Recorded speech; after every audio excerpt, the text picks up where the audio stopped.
میں صوفی محمد مختار احمد مبلغ اسلام پھر ایک مرتبہ آپ لوگوں کے سامنے ایک آیت لے کر حاضر ہوا ہوں۔ اعوذ باللہ من الشیطان الرجیم، بسم اللہ الرحمن الرحیم، ان اللہ علی کل شیء قدیر، بے شک اللہ ہر چیز پر قدرت رکھنے والا ہے۔ ایک چھوٹی سی اور مشہور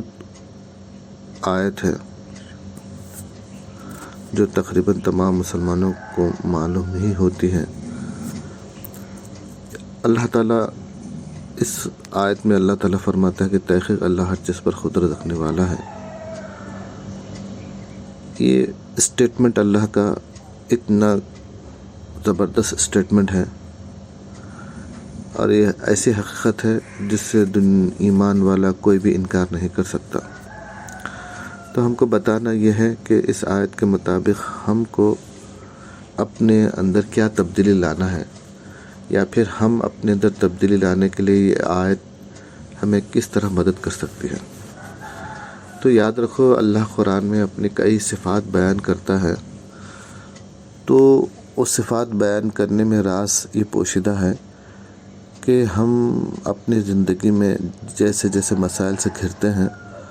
تو اللہ کی ان تمام صفاتوں میں سے کسی نہ کسی صفت کا واسطہ دیتے ہوئے اپنے مسائل کا حل اللہ کے پاس کرنے کی کوشش کریں، یعنی اللہ کے دربار میں ان صفات کا واسطہ دے کر ہمارے مسائل کو حل کرنے کی کوشش کریں۔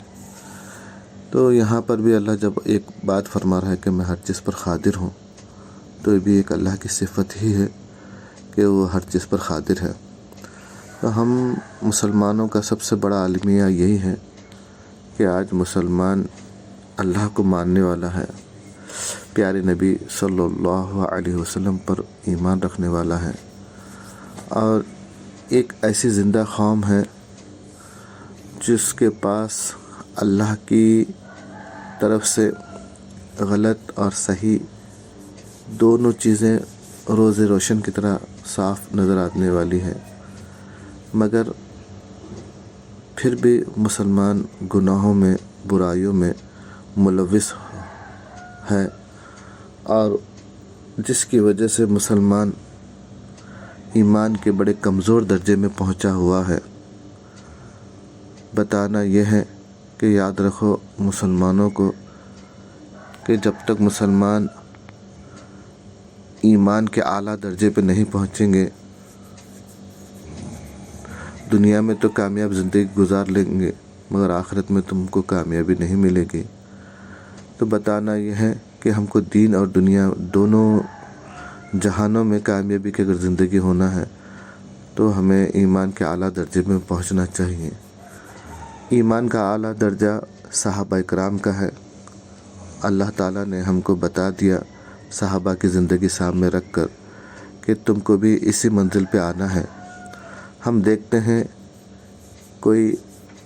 ڈاکٹری کی پڑھانے والی یا ڈاکٹری سکھانے والی کتابوں کا مجموعہ،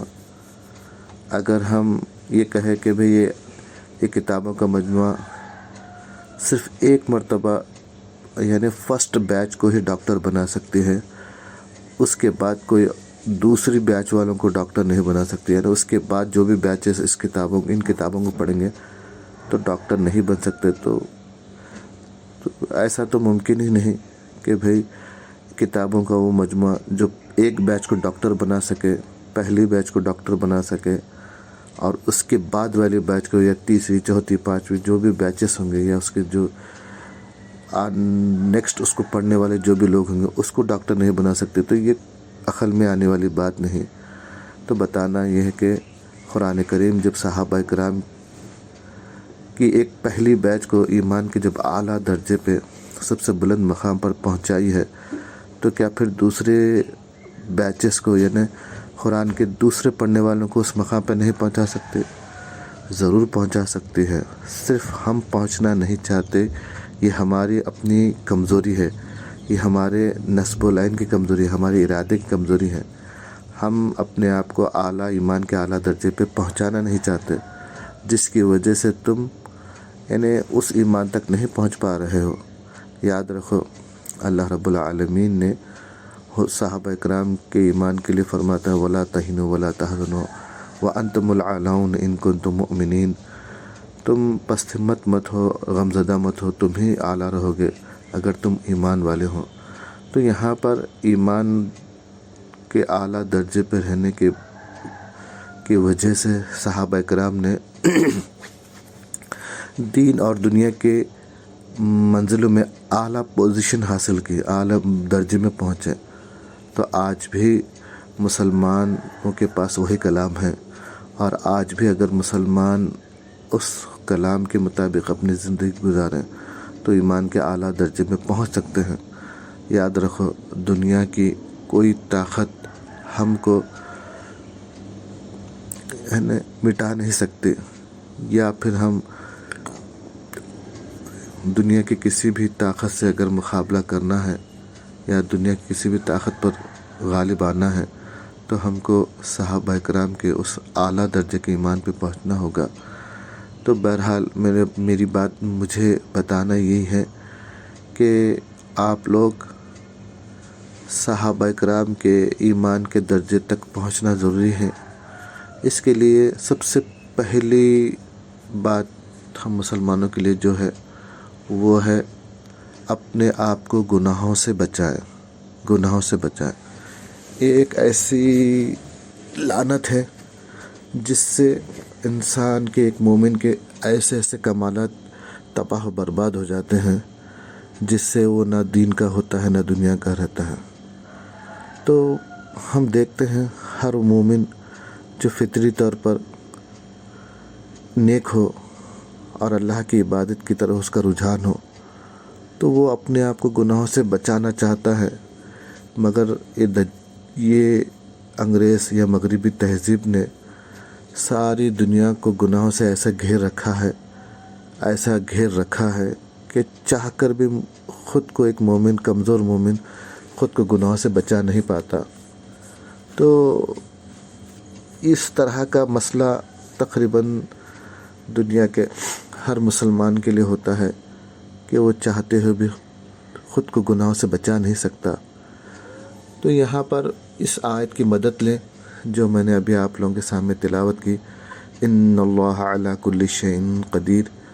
یعنی اس میں اللہ تعالیٰ فرماتا میں ہر چیز پر قادر ہوں۔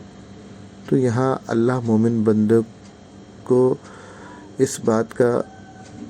یقین دلانا چاہ رہا ہے کہ تیرا تعلق ایسی ہستی سے ہے جو ہر چیز پر قادر ہے، تو کم سے کم اپنے آپ کو گناہوں سے بچانے کی نیت کر، خود کو گناہوں سے بچانے کی فکر کر اور مجھ سے دعائیں مانگ۔ تو انشاءاللہ انہیں اللہ کا یہ کہنا کہ میں ہر چیز پر قادر ہوں، تو ہم اسی کا واسطہ اللہ کو دے کر بتاؤ، اللہ سے دعا کرے یا اللہ جب تو ہر چیز پر قادر ہے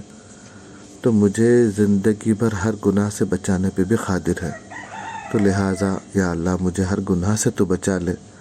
مجھے دنیا کے ہر گناہ سے بچا لے۔ اللہ کے صفات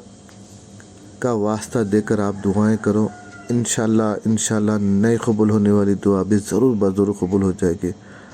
یاد رکھو، جب تم گناہ سے بچ جائیں تبھی سے تمہارے اندر روحانی کمالات یا روحانی علم کا اضافہ ہونا شروع ہو جائے گا۔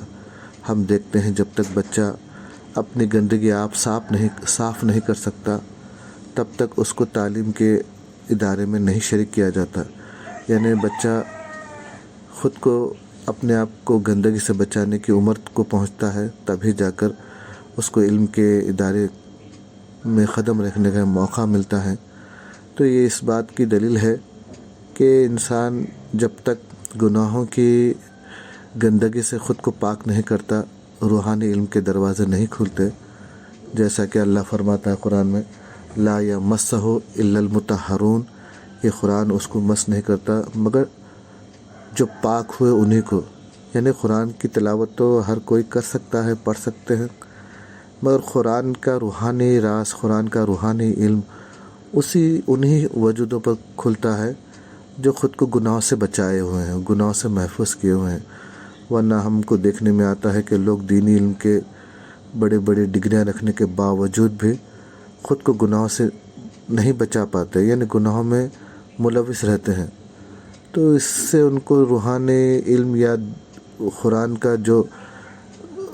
قوت ہے، روحانی علم کی جو قوت ہے، وہ اس سے محروم ہوتے ہیں۔ تو بتانا یہ ہے کہ ہم کو ہمارے ایمان کا جو لیول ہے وہ صحابہ اکرام کے ایمان کے لیول تک پہنچانا ہے، تبھی جا کے، کیونکہ صحابہ اکرام جس ایمان کے لیول پہ تھے اسی لیول کی ایمان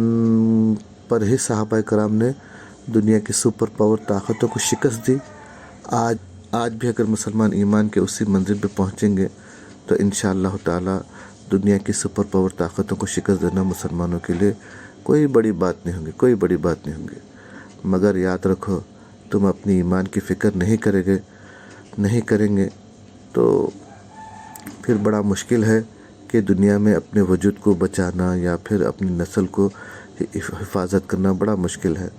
تو بہرحال میں اپنی اتنی بات کہتے ہوئے اس بات کو ختم کرتا ہوں۔ لہٰذا آپ اللہ سے جب دعائیں کریں تو یہ اس آیت کو سامنے رکھتے ہوئے ضرور اللہ سے کہیں کہ اللہ تو ہر چیز پر قادر ہے، تو لہٰذا مجھے آخری سانس تک ہر گناہ سے بچا لے۔ ممکن جب سے آپ دیکھیں اس آیت کو پڑھ کر، اس آیت کا واسطہ دے کر دعائیں کریں، جب آپ کے اندر گناہوں سے بچنے کی عادت بن جائے گی یا آپ دھیرے دھیرے گناہوں سے اپنی زندگی کو پاک کرتے رہیں گے، اس کے بعد دیکھو کس طرح خیر و برکت تمہاری زندگی میں آ جائے گی، کس طرح اللہ کی غیبی مدد قدم قدم پہ تم کو نظر آئے گی۔ صرف مسلمان اپنے آپ کو گناہوں میں ملوث کر کے اللہ سے بے تعلق زندگی گزار رہا ہے۔ مومن بندے اگر گناہوں سے خود کو بچا لے تو پھر اللہ ایسا کلام کرے گا یا اللہ ایسا قریب ہوگا جیسے ماں اپنے بچے کے قریب ہوتی ہے، بچہ ماں کے قریب ہوتا ہے۔ بس میں اتنا کہتے ہوئے اپنی بات کو ختم کرتا ہوں۔ وآخر الدعوانا ان الحمد للہ رب العالمین۔